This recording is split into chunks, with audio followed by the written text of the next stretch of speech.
Welcome back to my channel পূজার lifestyle. সবাই কেমন আছো? আশা করি খুব ভালো আছো। আমি ভালো আছি। তো দেখো এখন বাজে 11:30। আজকে তাকে দিয়ে ভাবলাম সমস্যা। তো সকাল সকাল স্নান করে নিয়েছি। এবার চলো সকালে স্নানের সাথে আমি কী খাবো রোজকার, চলো খেয়ে নিই। সকালের আপাতত আমি টিফিন স্টার্ট করছি। খাওয়া এইটা দিয়ে, ড্রাই ফ্রুট দিয়ে, আর এই যে মানে খুলেই খারাপ, হেবি গরম, ধুতে পারছি না গ্লাসটা। তো চলো আগে আমি এগুলো পর খেয়ে নিই, তারপরে পেটে জায়গা থাকলে তো অন্য কিছু খাবো, তাই না? তো এগুলো আপাতত খেয়ে নিই আমি, ঠিক আছে? তো যেহেতু আজকে সোমবারে তো উল্টোপাল্টা খাওয়া যায় না, তো শানকে স্কুলে পাঠিয়ে দিয়েছি। ঘরে রেডিমেড খাবার খাইয়ে হরলিক্স আর বিস্কুট খাইয়ে পাঠিয়ে দিচ্ছি, আর ম্যাগি টিফিনে দিয়ে দিচ্ছি, ওটা দেখানো হয়নি। আর এই যে আমি একটুখানি হরলিক্স নিলাম, আর এই যে কটা বিস্কুট নিয়ে বসে গেছি ভেজাবার। কখন আমি চাটা খাই না, তোমরা জানো, খেলে কফিটা খাই না, চা আমি খাই না। তো একটু হরলিক্স দিয়ে বিস্কুটটা খেয়ে নিই, খেলে আপাতত সকালটা আমার কমপ্লিট হয়ে যাবে। বাকি দুপুরে কি খাওয়া দাওয়া করবো, কী রান্না করবো, কী করবো, সবটাই তোমাদের সাথে শেয়ার করবো। কন্টিনিউ ভিডিওটা দেখতে থাকুন। খাওয়া দাওয়া সমস্ত কাজ বাজ সব কমপ্লিট। এখন মা ফোন করলো, আজকে যেহেতু অবশ্যই, তো মা বললো আজকে ভাত খাবো না, পরোটা তরকারি খাবো। তো তুই আর বাড়িতে রান্না করিস না, এই বাড়িতে চখে নেবো। তো মায়ের বাড়িতে রান্নাবাড়ি সব হবে, খাওয়া দাওয়া হবে। দুপুরে পরোটা তরকারি খাবো, যেহেতু আমার সাথে না ভাত, আমার কোনো ভাত না খাওয়াই ভালো। তো তাই চলো বাড়িতে যাই, মায়ের হাতে একটু কাজ করি। আমি কিন্তু মায়ের বাড়ি চলে এসেছি। তো মায়ের বাড়ি এসে দেখছি মার তরকারি রান্নাবাড়ি সব হয়ে গেছে, তাই ভাবলাম একটু তোমাদেরকে দেখিয়ে দিই গোলুকে। ওই দেখো গোলু রয়েছে, আর এখানে গান চলছিল, তাই জন্য আমি এখানে ভয়েসটা মিলালাম। একটু গোলুর সাথে যে দুষ্টুমি করছিলাম, আমি ওকে রাগাচ্ছিলাম যে গোলু একটু রাগছিল না, একটু কাউ করলো, তারপরে চুপ হয়ে গেলো। ওই দেখো ওকে একটু ওর সাথে একটু খেয়েছিলাম। তো চলো এবার তোমাদেরকে দেখিয়ে দিই দুপুরের খাবার কি। যে মা করছে ছোলা আলু কুমড়ো দিয়ে তরকারি, দারুণ লাগে জাস্ট খেতে, আমার তো খুব ভালো লাগে। তোমাদের কার ভালো লাগে অবশ্যই কিন্তু জানিও। আর এইদিকে রয়েছে ছানার জিলাপি, এটাকে ছানার জিলাপি বোধহয় বলে, হ্যাঁ এটা আমি বেশ ভালো খাই। তো বাপি ছানার জিলাপি নিয়ে এসেছিল মিষ্টি ঠাকুরের জন্য। আর এই যে দেখো মা পরোটার গুলা করছে, লুচি খাবো না পরোটা খাবো, তো মা কিন্তু করছে। আর এই দেখো এখানে কিন্তু আর গান চলছে, যে আগেই বললাম ভয়েসটা এই জন্যই মিলাতে হচ্ছে। চলো ফটাফট পরোটা ভেজে নিই। পরোটা ভাজা কিন্তু হয়ে গিয়ে এই যে বাপির জন্য কিন্তু প্লেটে খাবারটা উঠে গেছে। তো এই যে চলো বাপিকে আগে খেতে দিয়ে দিই, এখনও আমি বেলবো, এখন আমার আর মায়েরটা ভাজবো। শান্ত স্কুল আছে, শানেরটা নিয়ে বাড়ি চলে আসবো। তো এই যে আমি, আর এই দেখো শান স্কুল থেকে এসে আর খাইনি। তো এখন আন্টি পড়াতে এসছে 5:30-5টার সময়। তো ও বললো মামাকে এখন খাই দাও, এখন খাই দিলে আর তো কিছু খাবে না, সন্ধ্যার দিকে ছেড়েই দাও। তো এই ওকে ওই জন্য আন্টি পড়াচ্ছে, আর আমি ওকে খাই দিচ্ছিলাম বসিয়ে। এই যে দেখতেই পাচ্ছ, কারণ দুপুরে আর খাইনি স্কুল থেকে এসে। আর এখানে আমার একটা ছোচা ছেলে আছে, খুব ভালো মতন জানো এই ছোচাটা। এই দেখো ছোচাটা কী করছে, দেখো দেখেছো? মজা পাইছে।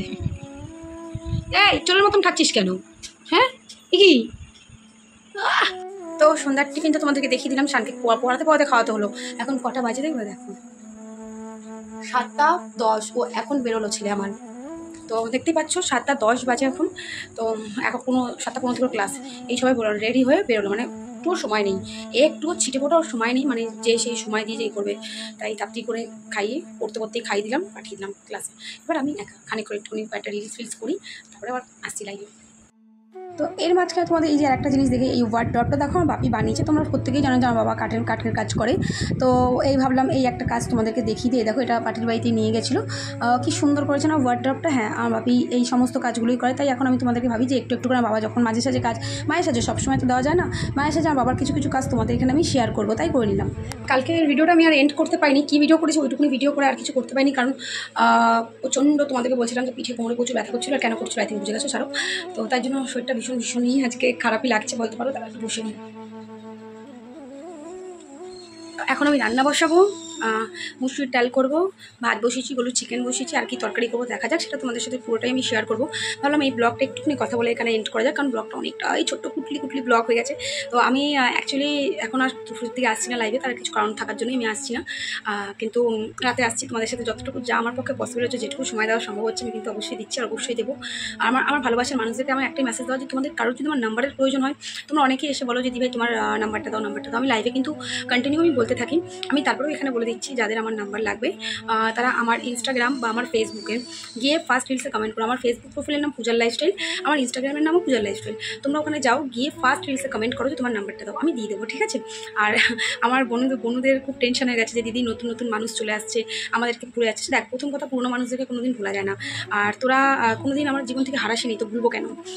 আর নতুনরা জীবনে চলতে গেলে নতুনদেরও প্রয়োজন, নতুনদেরও আসা দরকার, নাহলে আগামী কী করে? প্রত্যেকের ক্ষেত্রেই বলবো, এটা আমার শুধু লাইভের ক্ষেত্রে নয়। তো তোরা এটা কখনো ভাবিস না দিদিভাই, অ্যাটলিস্ট তোদের এটুকু বলবো কোনো পরিস্থিতির মধ্যে, কারণ দিদিভাই আজ নিজেকে বহুত পরিবর্তন করে নিচ্ছে। হয়তো তোদের এখানে আমি সবটা দেখাতে পারি না, সবটা বোঝাতে পারি না, বাট আমি আমার দিক থেকে যতটা পারি চেষ্টা করি। কিন্তু আমি অনেকটা নিজেকে পরিবর্তন করে নিয়েছি, এতটা পরিবর্তন নিজেকে করে ফেলবো কোনোদিন ভাবিনি। আজ নিজেকে দেখে নিজেই অবাক হয়ে যে আমি কীভাবে এতটা পরিবর্তন হতে পারছি। বলে না, কিছু ক্ষেত্রে কিছু মানুষের মানে ঘা খেতে না মানুষ পরিবর্তন হয়ে যায়, আপসি হয়ে যায়, হতে হয় না, হয়ে যেতে হয়। তো তোরাই বল না, ভালো থেকে কি পেলাম? ভালো থেকে ভালোবেসে কি পেলাম? বদনাম, অবহেলা, মিথ্যে, ঠকানো, এছাড়া আর পেলামটা কি? তো দরকার নেই ভাই আর কারোর চোখে ভালো হওয়ার, ভালো সাজার। আমার ভালো সাজার কোনোদিন কারোর চোখে ইচ্ছে ছিল না। আমার ইন্টেনশন বরাবরই একটাই ছিল, আমি যার কাছে ভালো তার কাছে আমি আরও ভালো হওয়ার চেষ্টা করবো। কিন্তু আমি যার চোখে একবার খারাপ হয়ে যাবো না, তার চোখে আমি আরও খারাপ হবো। এটা হচ্ছে আমার নীতি। তো যার চোখে আমি খারাপ, তাদের চোখে আমি ভালো হতে চাইও না, ভবিষ্যতে কোনোদিন হতে পারবো বলে আমার মনে হয় না। বাট এবার এখন তো আরোই পারবো না, কারণ আমি এখন ওই বললাম ভালো হয়ে তো দেখলাম, কী পেলাম? একটু খারাপ হয়েই থাকা যাক না, তাই না? কিছু পাওয়ার আশাতে নয়, অন্তত নিজের মনকে শান্তি দিয়েছে না। ভালো নেই, আগে ভালো ছিলাম, তারপরেও অবহেলায় পড়েছি, এবার না হয় ঠিক আছে আমি এরকমই। তো এটাই জাস্ট, আর কিছু না। এটা কখনো ভুল বুঝিস না তো দিদিভাইকে, দিদিভাই যেরকম ছিল সেরমই আছে, সেরমই থাকবে। একটা কাজের কথা এসেছিলো, কাল রাত্রেই এসেছিলো। আমি নিজে থেকেই ক্যান্সেল করে দিলাম, কারণ মা বারণ করছে, বলছে না তুমি বাড়িতেই কাজ করো, তুমি অনেক কাজ করে ফেলেছো মা আমার।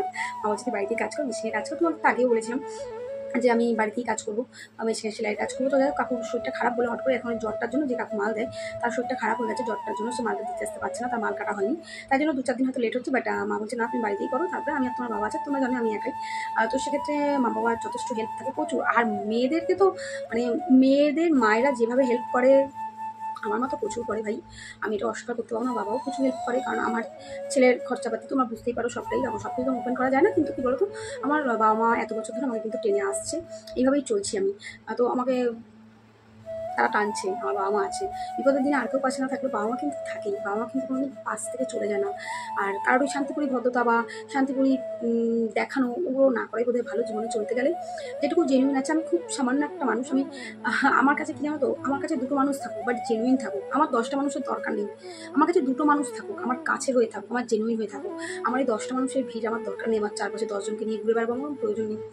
তো তারপরে রোজই ভয়ে ভয়ে ভিডিও করছি, কারণ সত্যি বলছি জানি না কবে আমার ইউটিউব বন্ধ হয়ে যাবে, আমি সত্যিই জানি না। কারণ দুবার করে একই জিনিস হয়ে গেল, কী হচ্ছে বুঝতে পারছি না। নিজেদের দিক থেকে তো সম্পূর্ণ চেষ্টা করে যাচ্ছি, বাট জানি না কতদিন পারবো। আর ইউটিউব বন্ধ হয়ে গেলে আমি জানি না আমি ইউটিউব করবো কি না, কারণ যদি আমার অ্যাকাউন্টটা বন্ধ হয়ে যায়, আমার আর নতুন করে আর ইচ্ছেও নেই অ্যাকাউন্ট করার। হ্যাঁ, তোরা যারা আমার ভালোবাসার মানুষ আছিস, তোরা ভালোবাসার মানুষ, তোরা প্রত্যেকে আমার হোয়াটসঅ্যাপে আছিস, তোদের প্রত্যেকের সাথে যোগাযোগ থাকবে, কন্ট্যাক্ট থাকবে, এইভাবেই থাকবো আছে। কিন্তু আমার আর ইচ্ছেও নেই ইউটিউবটা খুব একটা, দেখ ইউটিউবটা করার খুব ইচ্ছে ছিল, কিন্তু এই কন্টিনিউ দুবার করে যখন এই হ্যাকের ব্যাপারটা হচ্ছে না ফোনে, মানে জিমেল চেঞ্জ হয়ে যাচ্ছে, তো এই জায়গাটা দিয়ে না প্রচুর ভয় কাজ করছে। মানে এখন মনে হচ্ছে ইউটিউবটাকেও বোধ হয় নিজের আশাটা, নিজের স্বপ্নটা সরিয়ে নিতে হবে, কারণ অনেক সবাই একটা স্বপ্ন নিয়ে ইউটিউবে আসে, তো আমিও সেই স্বপ্ন নিয়েই এসেছিলাম। তো সেখান থেকে এখন যেটা দেখছি বারবার করে এরকম হচ্ছে, কবারই বা বাঁচাতে পারবো বল? বারবার তো বাঁচাতে পারবো না আমি। তো তার জন্য না মনটা ভেঙে যাচ্ছে সত্যি কথা বলতে, কারণ আমারও অনেক স্বপ্ন ছিল, ইচ্ছা ছিল যে ইউটিউব থেকে একটা স্ট্যান্ড করবো, একটা জায়গায় দাঁড়াবো, আর 5 জনের মতন আমারও একটা প্লে বাটন আসবে। ছোটো থেকেই তো মানুষ বড় হয়, তো এরকমটাই ভেবেছিলাম। বাট এই যে বারবার যে এই প্রবলেমটা হচ্ছে না, এই নিয়ে দুবার হয়ে গেলো, মনের মধ্যে একটা ভয় কাজ করছে, তো জানি না কী হবে। দেখা যাক কী হয়। ধরো ব্লগটা বেশি বড় করবো না, আমি একটু বকে নিলাম ব্লগটাতে। তো ওইভাবে পাশে থেকে ভালোবাসা দিই, রাতে আবার লাইভে আসবো 9:30 থেকে 10:30টার মধ্যে চলে আসবো। আজকে কিন্তু কথার খেলাপ করবো না, আজকে 9:30টার মধ্যে আমি আসবোই আসবো, আর যদি না আসি আর কোনো দিন লাইভে আসবো না। এত বড় কথা বললাম, 9:30টার মধ্যে লাইভে আসবোই আসবো। চলো টাটা, সবাই ভালো থেকো, সুস্থ থেকো। আর আজকের ব্লগটা কন্টিনিউ করছি, কালকে পেয়ে যাবে। চলো টাটা।